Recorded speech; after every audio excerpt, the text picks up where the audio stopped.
Hello, everybody. A board workshop of the Board of Trustees of the McAllen Independent School District will be held Monday, May 22nd, 2023, beginning at 4 p.m. in the boardroom of the Administration Building of McAllen Independent School District, 2000 North 23rd Street, McAllen, Texas 78501. At this meeting, there may be discussion by the board on the items and subjects listed as follows. Number 1, call the meeting to order. I have called the meeting to order at 4 p.m. Number 2, public comments. There are no public comments at this time. Number 3, discussion of the 2023-2024 budget, 2022-2023 budget update, property values including lag, overview of general fund, debt service and capital project budgets, and human resources update. Dr. Gonzalez? Yes, ma'am, Mrs. President. Texas Education Agency and Board Policy CE Local require districts to prepare a budget of anticipated expenditures and revenues before June 19th and be approved by the board by June 30th. We have Mrs. Adele Felix, our Assistant Superintendent for Business Operations, who will present the 4th budget workshop for the 2023-2024 budget. Ms. Felix. Ms. Felix, I'm sorry to interrupt you. Before you begin, I just want to let the fellow trustees know that this is a workshop. I am going to be very casual. You can ask a question at any time. You do not need to be acknowledged by me on the floor. When she gets to a slide, you do not have to wait till the end of presentation. This is truly to work, so work. Ms. Felix. I'd also like to add that there is a copy of the presentation in your budgeting tools handbook or workbook, so you can, in case you need to make notes. Thank you. Good afternoon, President Aliseda, trustees. We will present the 4th budget workshop for fiscal year 2023-2024. We will begin with providing an update of our current budget, 22-23. Then we'll have some considerations for the 23-24 budget. Then Mr. Miller will provide a human resources update. Current year budget forecast. Going into this fiscal year, our original budget estimated an average daily attendance of 19,030 students. However, due to our current average attendance rate of 92.5%, our average daily attendance using the 5th 6 weeks figures is estimated at 18,241. Our budget has been reduced to reflect this loss and has been part of our budget amendment on a monthly basis. And it's reflected on this slide. Just real quick, going back to that slide, if you will. I know we're just starting out. I see the dotted lines, and you had 19,030 original budget, and then 91 at that time, 91.9% at 21-22, and then it shows 18,241 with the 5th 6 weeks, and then we're at 92.5.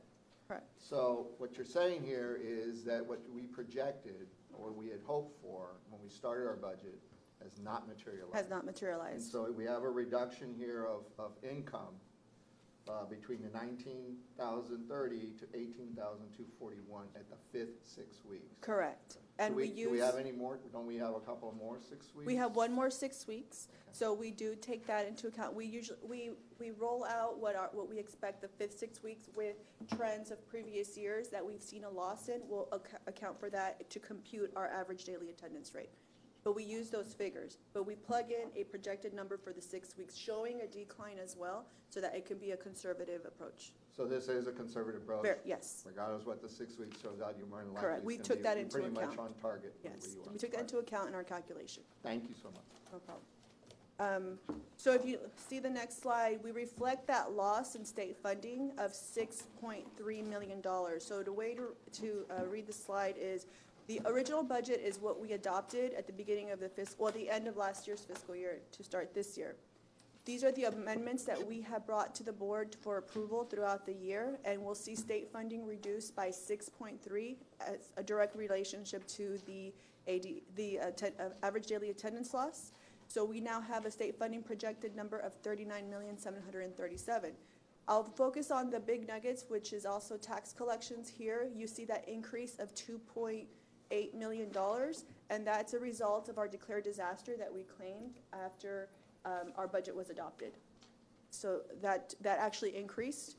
And then, of course, interest. Previously, with our COVID years, we were seeing very low interest rates. We were seeing like not even a 0.5. Now we are averaging 3 to 4%. You'll see that. However, this is cycles, right? It goes up and goes down, but we are seeing an increase in our interest rates to the tune of 3.5, resulting in interest of budget of $3.9 million. So as a result of our budget amendments, as well as any allocations made, we have a net projected increase to fund balance of $721,000. But of course, I want to just make a note that this is based on our fifth 6 weeks, and we also are pending our final storm cost reviews, that we are still pending those costs to come in as well. Real quick, No, go ahead.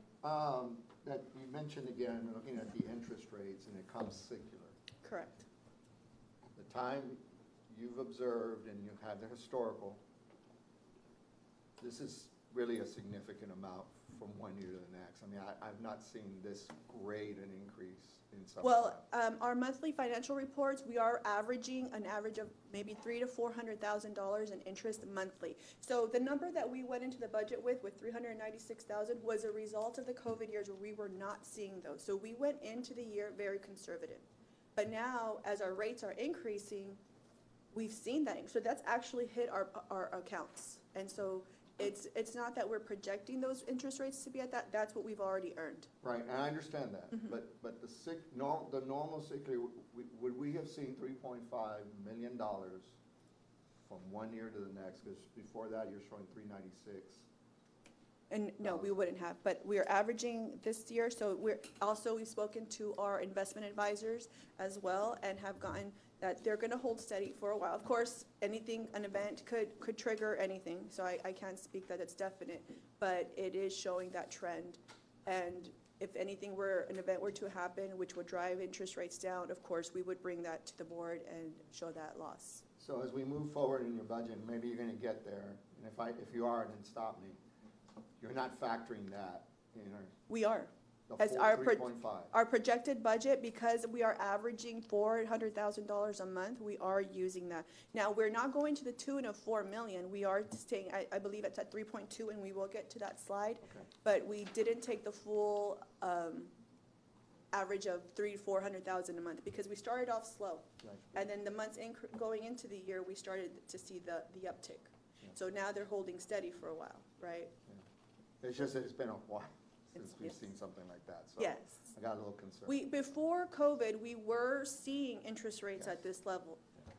So unless something large event happens like that, then we'll see that drop again. Good, thank you. Any other questions? Okay, now we'll move on to the budget for 23-24. As far as considerations we took into account, we have property values. A quick update on some proposed bills concerning property values.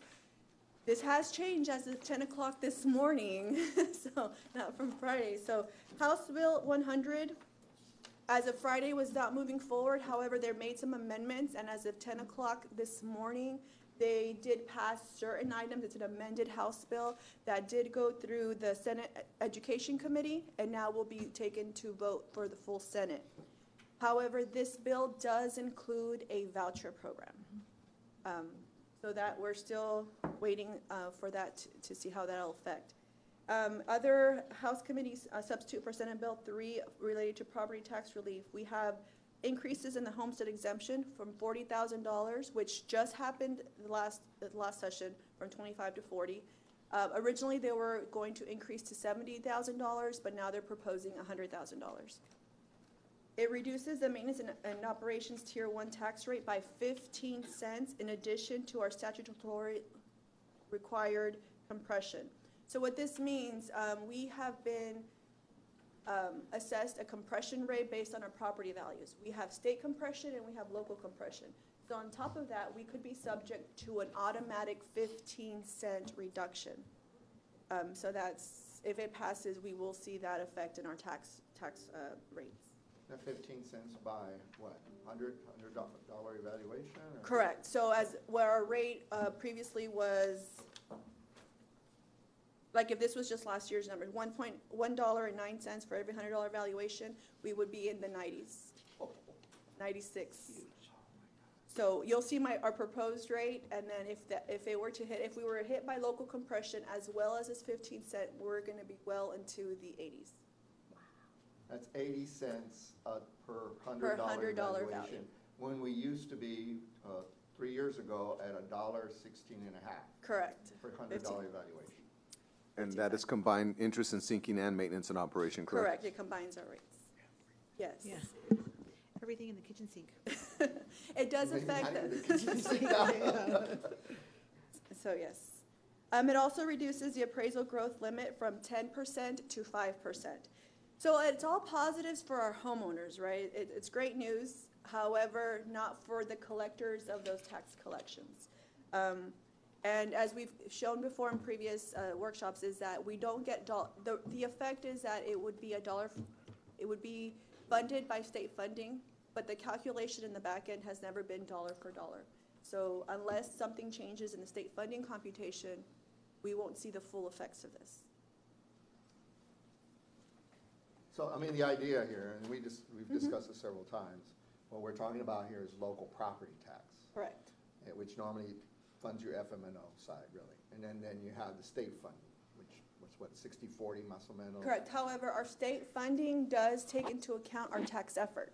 So as our property taxes collection increases, our state funding could be negatively impacted if we get more effort. If we get less effort, state funding will take it. However, it's never a balanced act. Because, as you mentioned earlier, on the state side, it's not necessarily dollar per dollar that you would get from your tax base. Correct. That is a collection to us. That's the issue.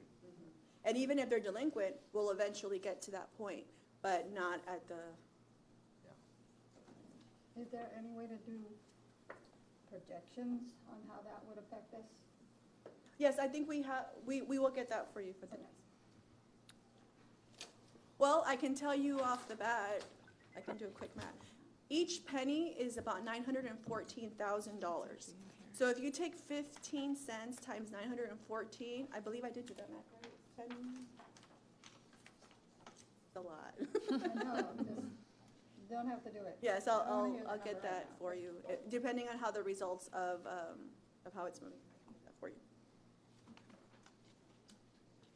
The following is used for our tax collection projections, and it shows a history of our certified values per year. The last column is our preliminary values from the Hidalgo County Appraisal District, and that is showing a 6.999% increase. This is subject to the results of the property value protest, which were due May 15th. So this may be reduced, may reduce our possible tax bases. And we expect to receive those certified values by July, the end of July.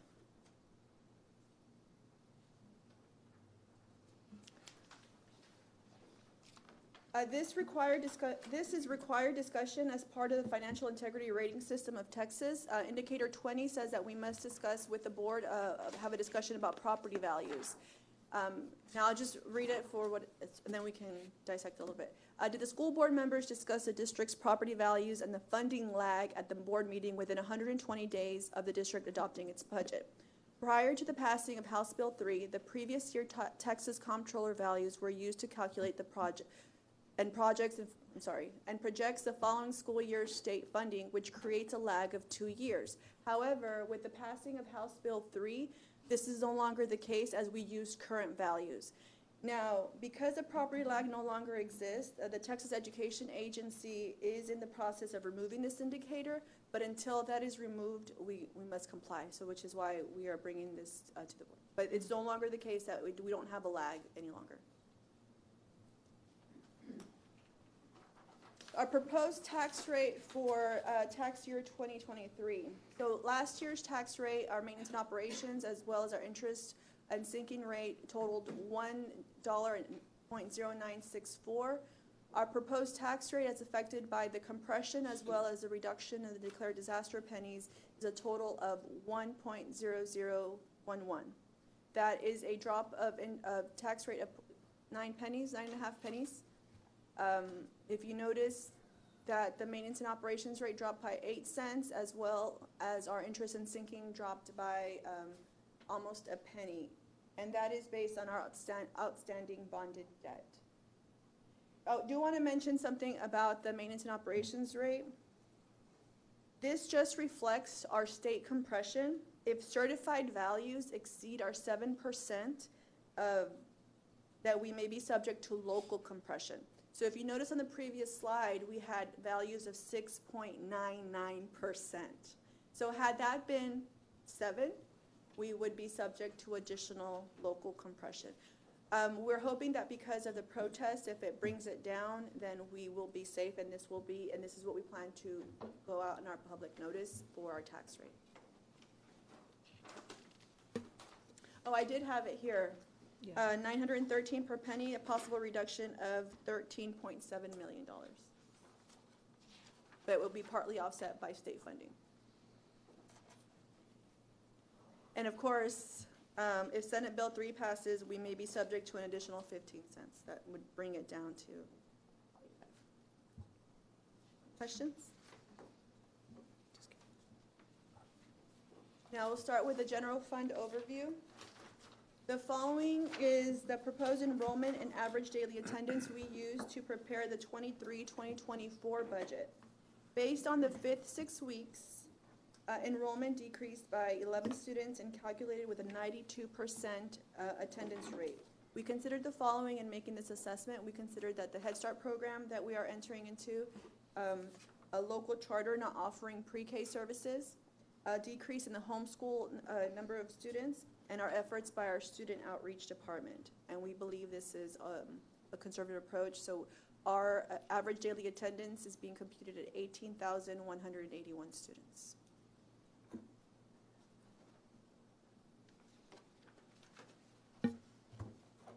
The following summarizes the major data elements for the 2023-24 proposed general fund budget. If you notice, the state funding decreased based on the average daily attendance as well as our tax effort by $4.2 million. We see tax collections increase. That is based on property values. I know a question that was asked, well, if we have a dropping rates, how are we seeing an increase in tax collections? Well, that is due to the increase in property values of almost 7%. Now, usually this was the element that was used to be able to fund additional, because we would see bigger growths in this area. Well, not so much is the case anymore, as the compression was built into that. So we're now only seeing a 2.9 increase in that aspect. And of course, our interest, back to the question that you had asked about are we reflecting it? We are going in with $3,600,000, and we're averaging $400,000 a month in interest. So that is an increase. Our expenditures hold pretty steady. A change is an increase of $253,000. We see that payroll has dropped $524,000 as a result of position control effects. We have our insurance costs increased by $170,000, and based on our current assessment of insuring our facilities. But I know that there may be some changes there. And other local expenses, it looks like an increase, however, it is a wash. Our special education program used to pay for this, but because of the change of the terms, we're collecting the indirect costs from them, and then general fund is paying for it. So it's really just a wash. It just shows as an increase of expenditures. And if you compare our original budget to the proposed budget, last year we had a previous deficit that was covered by the elementary and secondary school emergency relief funds of $6.4 million. And this year we have a deficit of $4.2 million, almost $4.3 million. And how that will be, it's a carry forward of a contingency loss. So right before we received the COVID grants, or things that we knew there was going to be a drop of average daily attendance. So we put a contingency loss that was approved at an annual basis. So now it's time to use that contingency loss. And that's what we're bringing in at this point at the tune of $4.2 million.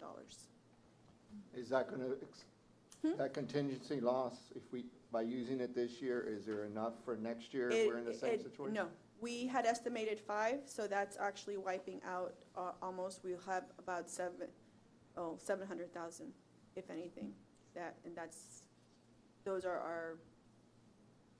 So for all intents and purposes, after this year, the tether to any funding we got through ESSER or any other source through the pandemic is gone. We're on our own. Now we are trying to leverage any grants. Safety, we go and we apply. Anything that we can reclass to offset us, we take any opportunity to leverage any opportunity to to offset any of our local costs. And Ms. Williams, you're doing a fantastic job because we've never seen grants coming in the way they have been. Yes, they have. So, yes, that's been a big help. Thank you. But where Yes. is, safety, security, police? It's part of our department benchmarks. We lump them together.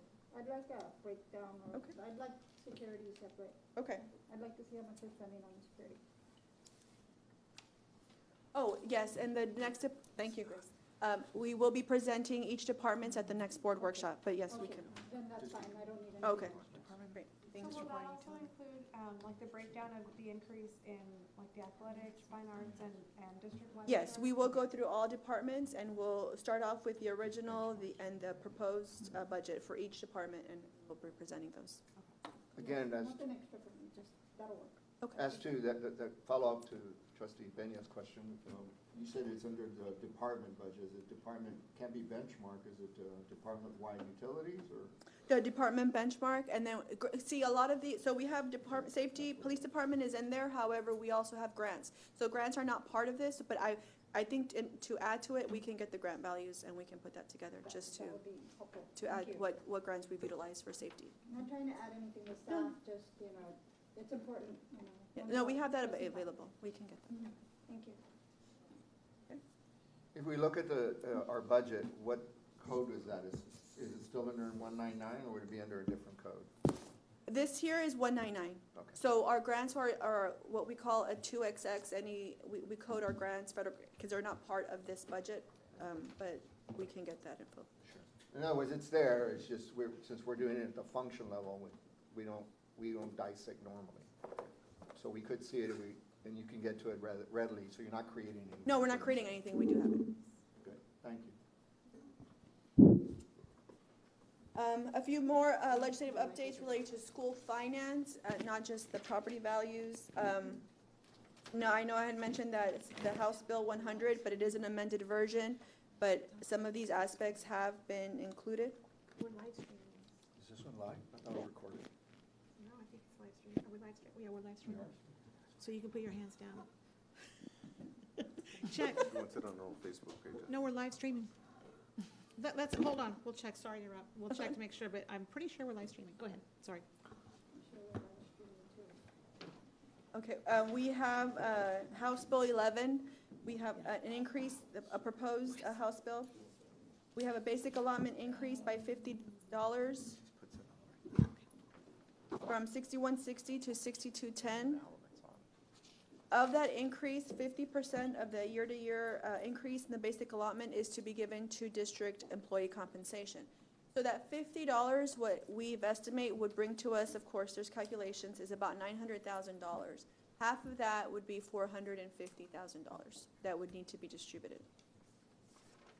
Also, they create a salary transition allotment that is calculated by the Texas Education Agency to offset minimum salary schedule increases. This allotment will be given for 3 years if approved or put into law, and it will be reduced starting fiscal year 2026 by to 2/3, and then by 1/3 the following year, and then they will no longer fund it for 28-29. They have not given an amount yet. So I know there was other amounts that were given, but that was part of another bill. This one here, they have not set an amount. So we're waiting on that. So Governor Abbott, so just due to the uncertainties of how the session is running and now these changes that are coming up, today we got a 10 o'clock update. Governor Abbott's plan is to sign mid to late June unless he calls a special session. There are mentions that he may be calling a special session as it relates to vouchers. So that is what we're and it also is broadening the eligibility of the voucher system. Depending on the results of the session, we will bring our plan is in July 2023 to bring possible revisions to the compensation plan based on what the state is able to provide us. And then we will present it as a budget amendment in the first meeting of August. So we're likely to face what we faced in the '86 legislature, where we make some, go ahead. Where we would be contingent upon the passing of the legislative session, and then we would bring an amendment. But to make it TRS eligible, we would like to write it as, this is what we're proposing, and then these are the amendments, but because we want to make it TRS eligible, of course, for our staff. So that's what we're proposing at this time, contingent upon what's passing by the state. And we will do what's required by what they approve, passed by law. So I do have a question on the transition allotment. So that would be a 3-year, No, so what's interesting about that is, let's just say I'm just putting a number out there, right? Let's say, increase of $5,000. If we do an increase of $5,000, they will fully fund it for 3 years, right? And then on the 4th year, they will cut it by 2/3, but we still have to continue paying for each. that's where I Then was going with the my following question. year is 1/3, they'll cut it to 1/3, we'll continue paying it at the level, and then they'll completely drop the funding, and we'll have to continue funding that level, unless something changes in the next session. Out of local funds. We're gonna Out of have- local funds. Yeah, that's what you mean by, we are gonna have to continue Yes, paying. we will Because have we've to. committed to our staff at that point of $5,000 per year, that increase. I'm just putting a number out there, I'm not. I know.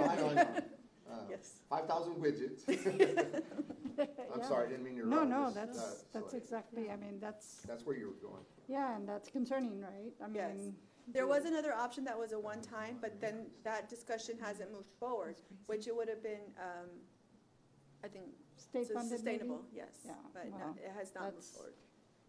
Craziness, but okay. This slide here is, the following is included for informational purposes. It shows the cost of the past 2 years of compensation adjustments. So we separated by one-time payments as well as the raise. One-time payments in 2021, 2022 totaled about $17 million for a $3,000 payment in December 2021 and a $2,000 payment in March 2022.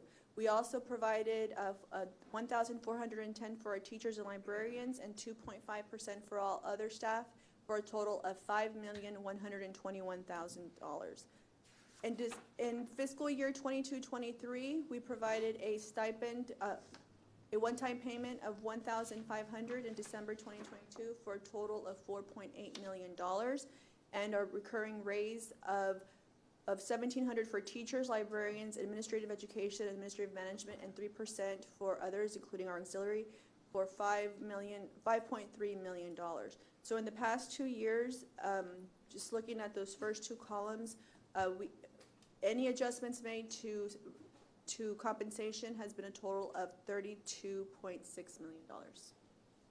Now, the last column is there just to show you the general fund portion, because this is the cost for all. Now, this is just 199. We do have special populations and that are part of the all funds. Just to show the. I know this is kind of an oddball question, but it was something we would do. Is that when we had attrition, because you may be paying a 20, 30-year employee X amount, and now you bring somebody in to lower it. If you had significant, there were a couple of years we had significant, we saw, even though we made these increases of about 5-6% on average, the net overall cost, we saw a reduction, and you know where I'm going with that. What have we seen, or we tracked that at all? I refer to HR. No, sorry. We've had some nutrition, but as far as a salary savings, I don't know, I don't have that figure. We can certainly get that figure. Okay. But you seen, I think that one slide had $500,000 $500,000 decrease through based on the savings. original budget too. So that's likely what, some of that is that. Some of that's it. all. And some of Thank you. Oh, I have a question before we jump in. Yes. So, going along with the conversation of attrition, is there a mechanism in place where if a position is, an employee retires, before we even considering filling that position, whether we need to continue at that position, especially given the financial restraints that we're in? Yes, ma'am, that's continuously reviewed as far as the supervisor, all the way up to the assistant superintendent, and we've done that. We've consolidated positions also. Yeah, okay, Thank you. I know in our latest, we've also done where, for example, Mr. Brian McClenny is athletic director, but he's also in charge of physical education. That used to be Mario Reyna's position, so we didn't fill that spot. That's an example of combining. Another's Alex Molina. She was in charge of food and nutrition only, and now she does food nutrition and procurement and purchasing. Okay. So we made her executive director for both. So we try to find, if we have the right person, because it takes a key player like Brian or Alex to I do was gonna that. say, well, Bridget D was 2 people. She was you and Dr. Weber. Yes, well, Remember that? It was 2. We always had 2, always. that's right. Alejandra Molina's too. Yep. So we've done some of that to your point, and now we're looking at where we can just not even go with the position. Correct. I think that's, unfortunately in this time, until we know better or more, that, we do it at home, right? So we have to do it here. Yes, ma'am. Thank you. As described in the Texas Education Agency's Financial Accountability Systems Resource Guide, which requires board approval for general and debt service funds, the district has administratively opted to officially adopt the capital projects fund. The following 2 slides are going to be debt service as well as our capital service fund. The following is the proposed budget for our debt service fund, which depicts our outstanding bonds. So this would be on the column, it says proposed 23-24. It reflects our decrease in rate based on our preliminary property values of 0.0673. Our payment is pretty consistent. It decreased $80,000, and our bonds hold steady and through 2027, and all our bonds mature by 2030.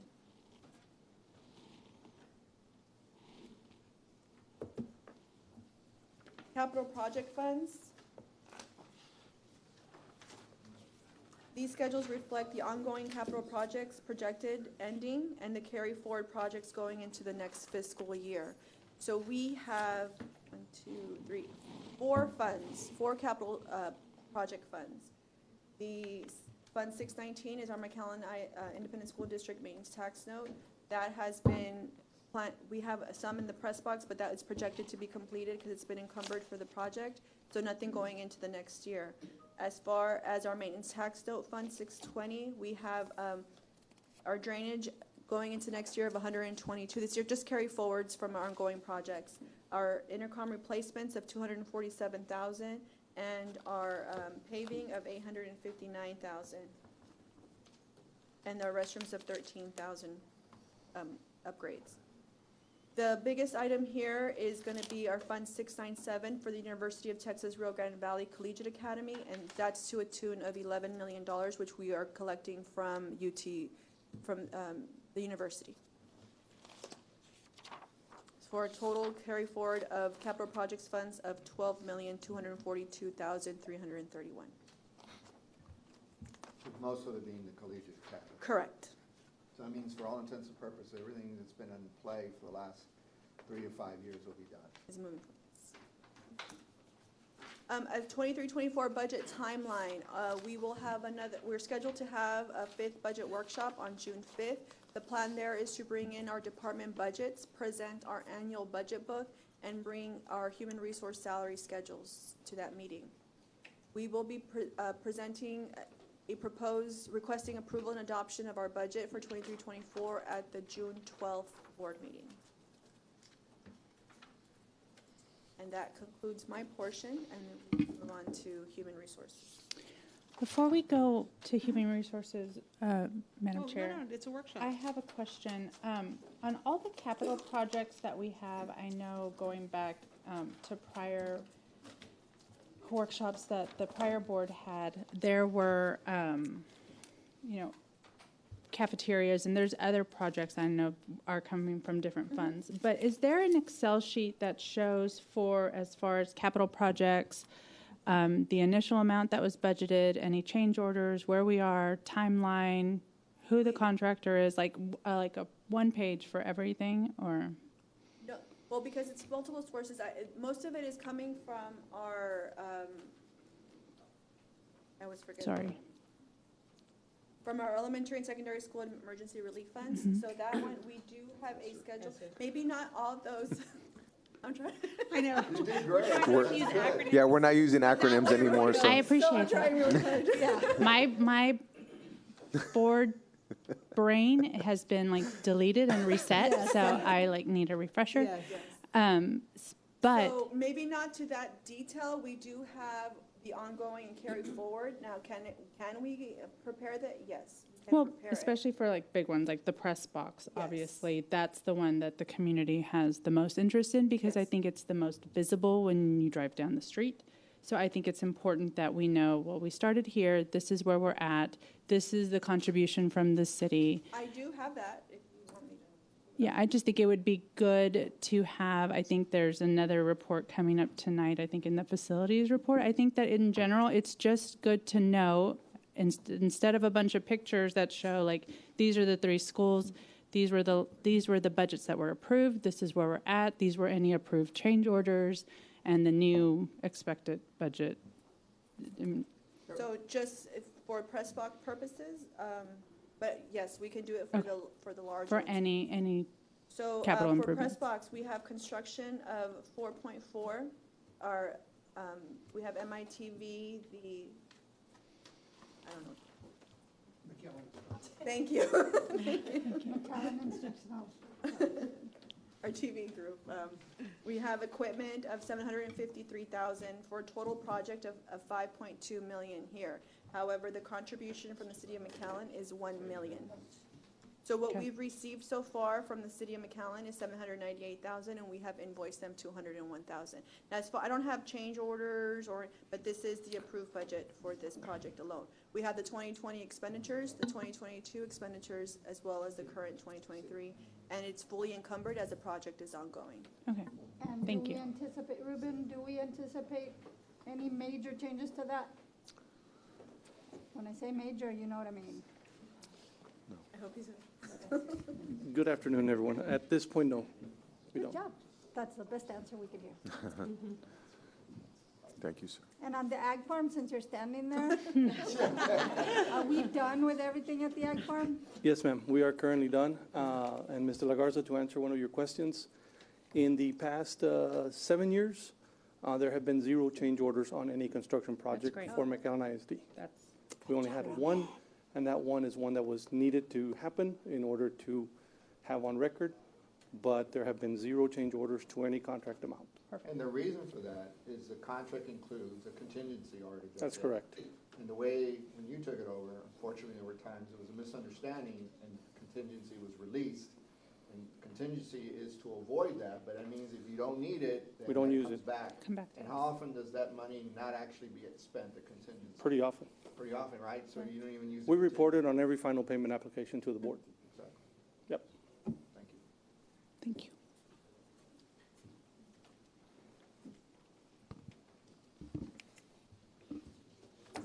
Good evening. Before we move on real quick, in the past, there was a couple of meetings since it came up. There were a couple of meetings that when we get the facility report and we were seeing the pictures and all that, we included the amount and cost of the project on those slides. And I, for one, would like to see that again. I took notes for that. Could you do it? Yes, I'm taking notes from what trustee Levinson said. That was Thank you. nice, those 2, I think it was a couple of months, we did that, all of a sudden it was gone and we all moved on, so it'd be good to go back to it. I've added to. Thank you. Mr. Miller? Good evening. My name is Todd Miller. Tonight I'm going to cover proposed stipend changes, and I handed out to each of the board members a complete package. So tonight, and you'll look in the right-hand column, you'll see what you got is the complete package. On the slide I'm going to show in the right-hand column is what the changes are, the proposed changes are. I'll get started on stipends. On bilingual, you'll see that's a new position, Texas dual language project teacher, 8 positions for $800 stipend per semester. In the career technical education program, what you're going to see is a lot of elimination of the co-sponsor and incorporating that up into the original to the main sponsor. So, for example, Future Farmers of America, they're eliminating the 3 co-sponsors, putting that up in the Future Farmers of America, the actual sponsors. So a total of 6 positions. That covers the top 3. So Future Farmers of America, Distributive Education Clubs of America, Family, Career, and Community Leaders of America, and also, that's it, I'm sorry, those. And then Business Professionals of America, it's going from 4 positions to 8. And we're getting rid of the co-sponsor there. Skills USA is going from 6 positions to 12. They're eliminating the Texas Public Service Teacher Association Law Enforcement sponsor and co-sponsor. Health Occupation Students of America and they're eliminating the co-sponsors. They're going from 6 to 7. And apologize for misspelling, just got the first Tech Challenge Robotics going from 5 to 6, and we're eliminating the co-sponsor at the bottom of that page.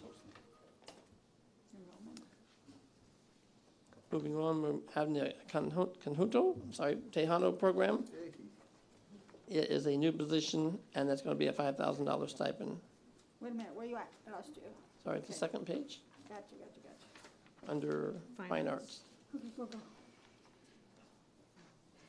Is that somebody that could already be getting a stipend? Like, let's say the choir director is now going to teach that. Is it going to be a new position, or it's just going to be a new stipend? I'll defer to Ms. Thomas. Actually, in all these, they're not new positions. No, these are not new positions, well, not for fine arts, Right. but this is a stipend position, so it could Right. be any teacher in the district teacher in the- who would like to, or who has the knowledge of conjunto. Right, okay. Just want to make that clear. We're not adding people. Well, we are, Yep. but we're not. But it's a stipend. It's a stipend. Moving on, Certified Academic Language Therapist, going from, it had 2-3, we're just being very clear that it's only 2 positions. The biliteracy pass, it's really cosmetic. I know it says to be determined, but it previously said 500 plus 750 in the page, and then 1250 max. It is a straight $1,250, so. Verifying that social workers is going from 10 to 12 in the state and federal programs. Title I, Part A is going from a $7,000 stipend to a $10,000 stipend. And the master teacher is a content specialist teacher going from $7,000 down to $5,000. Adding a new position for the University of Texas Rio Grande Valley Teacher Residency, there's 16, that's $12,000 per semester. And at the very bottom, Regional Day School Program for the Deaf. 1 counselor, we're getting rid of the counselor, and it's new positions, facilitator, certified interpreter, for a $1,500 to $5,500 stipend. Todd, can I take you back to the UTRGV teacher residency? Yes. Position? Is this someone, has this person already been hired, or were you looking for someone? What's the status on that? I knew it's a new position, but it's These supposed to start in, are stipends. 1 moment. We'll have Mr. Krause. He's been working with UTRGV on. Hi, good afternoon. The UTRGV Teacher Residency Program is like student teaching. And so what it is, instead of them just doing the 1 semester and coming in and doing that, they're going to be paid to go for a whole year. And so they'll be used in the classroom 3 times a week in the fall, 4 times a week in the spring. And they're going to be substitutes as well. So what we're really paying for is for them to be a substitute teacher throughout the year. They're going to do at least 30 days of substitute teaching. But with that, they're going to have that internship for the entire year. So we're working with 4 elementary schools. We did it this year a little bit. We did it with 2 elementary schools, not in the same format. We used them as tutors. Now we're switching it to the substitute model. And with that, they get that salary for the year, being a substitute teacher, being paid out of Title II monies, which is part of our recruitment and doing that. And so the idea is to work with them for the entire year, train them, they know our systems, and hopefully be able to hire them to fill in vacancies the following year.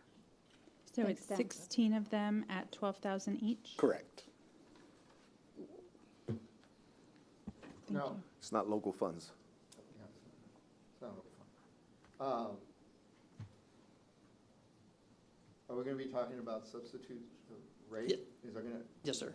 We're gonna talk about it a little bit? Yes, sir. Okay, I won't get ahead of us. Thank you.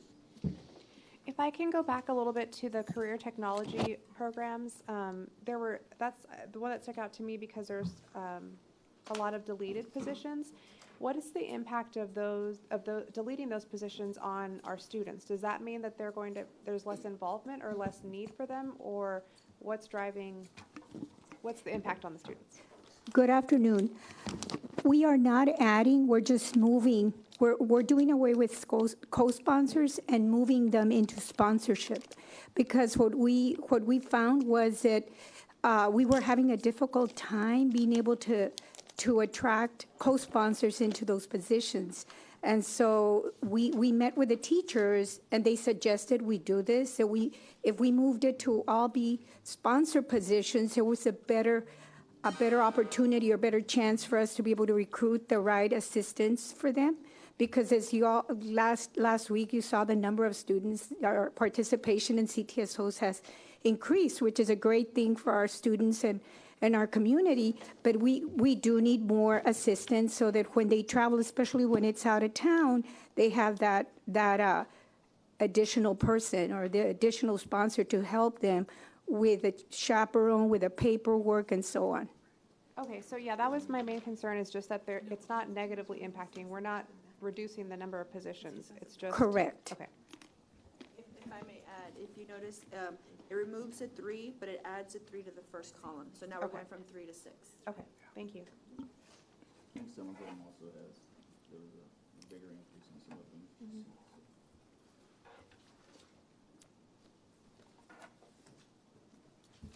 Any other questions for 11? Thank you. Moving on to special duty assignments. We took a look at these category right here, and we're revising the way it's done, and that last column really should be stipend per year, not stipend per semester, so that's $3,500 per year. We'll amend that. Stipend per year. So campus technology facilitator, we're deleting that. Sports commentator, instead of getting $125 a game, they football games, volleyball games, and things like that, and Mark May can address that if necessary. That is $3,500 per year. The sports producer is $425. It was $425, and it's a flat $3,000. Sports video producer and anchor, we're deleting those 2 positions for stipends, and then the sports sponsor relations is a straight $3,000 instead of $125 per game. I have a question really quick. Well, two questions, I guess. One, how do our stipends compare to our neighboring districts? And then as far as the positions, like producers, anchors, like are these common in other districts, or are they fairly new to us? They're similar, but unique in that some are just for McAllen. I know Westaco's got a team over there, if I recall correctly. We have compared, and we are competitive Okay. in our stipends. So. Okay. But nobody does like we do. Trustees, as it is getting close to our 5 o'clock meeting, I would like to entertain a motion to recess this. So move to recess at this time? Second. It's been moved by trustee Saldivar and second by trustee De La Garza that we recess this meeting so that we can proceed to our 5 o'clock meeting. Is there any discussion on that? I think it's a good idea. We still got quite a bit to go on this one, and I don't want to rush it for the sake of moving on to the next meeting, so. So to be clear, we're recessing until, when our 5 o'clock meeting is over, we'll reopen this meeting and come back. So we're still doing this today, and so, okay, all in favor? Aye. All opposed? Motion passes 7-0. We are recessed with our 4 o'clock workshop at 4:48 PM. I will see everybody back here in 12 minutes.